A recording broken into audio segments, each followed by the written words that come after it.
A spotlight on a true artist in the kitchen, Christophe Felder. Adding little touches like this is so simple and yet so contemporary. Is it rhubarb? Yes. People come first because it's beautiful and then come back because it tasted good. Christophe has long been nicknamed the king of cakes. These ingredients are just like pieces of fabric. My mother used to make clothes, maybe it comes from that. Yet he was never actually meant to become a pastry chef.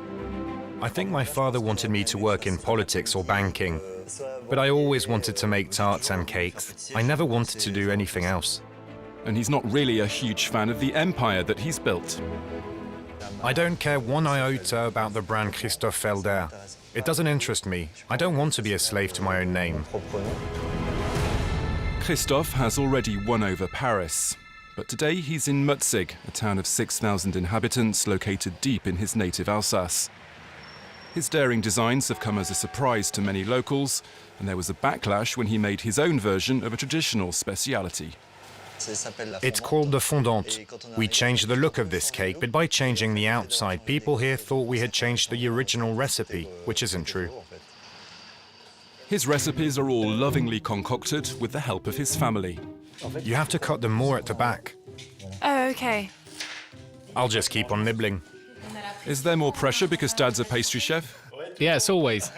But his children haven't followed in their dad's footsteps. There you go. They learn fast enough.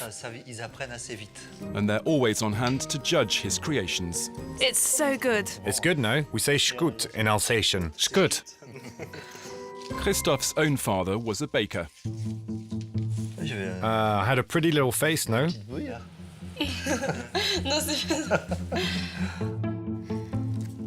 When I came home from school, I always used to eat a vanilla eclair, and then when I had to eat at 12:30, I wasn't hungry anymore.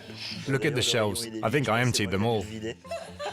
He might have been born surrounded by flour, but he still had to convince his father. He didn't believe I really wanted to be a pastry chef. He said to my mother he'll never cope. When he was 15, he was already working day and night before he was spotted by a luxury hotel in Paris. This is like a second home to you. You should always take a sneaky bite when people aren't looking. When he was 23, he started a revolution at the Hôtel de Crillon by inventing elaborately designed desserts like these. Making each one fresh means it has an unbeatable flavor, but it's also very fragile. You need some quick little touches and then it's sent. I love taking the risk of being a bit provocative. It's very good. Once he reached the summit of his career, Christophe resigned and returned to Alsace. They wanted to double my salary, but I said no, it's not about money. It was really very deep. On his native soil, he works closely with local producers.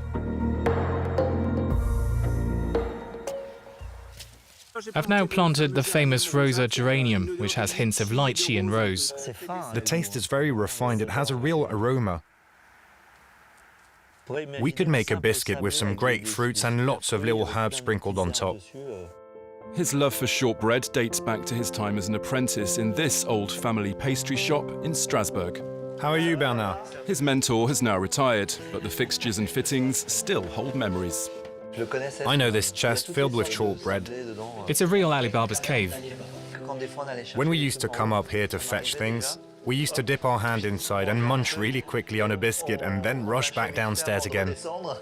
It was here that Christophe was shown the ropes when he was just 18 years old. It's like 40 years ago. Yeah, that's right. I'm not going to pressure you too much. No, I like it. Oh, he really has the knack. You should never forget where you come from. When you have a good training, it sets you up for life. It's now Christophe's turn to pass on this know-how. Gently. This apprentice has travelled 10,000 kilometres to learn from one of the best. It's important he has a great time, that he learns about specialities he might never have seen before. I'm happy. Our colleagues are the most important thing. My customers are of course important too, but my staff need to feel good, and that's always been my goal. And when I'm here and I see them working, it's the thing that pleases me the most.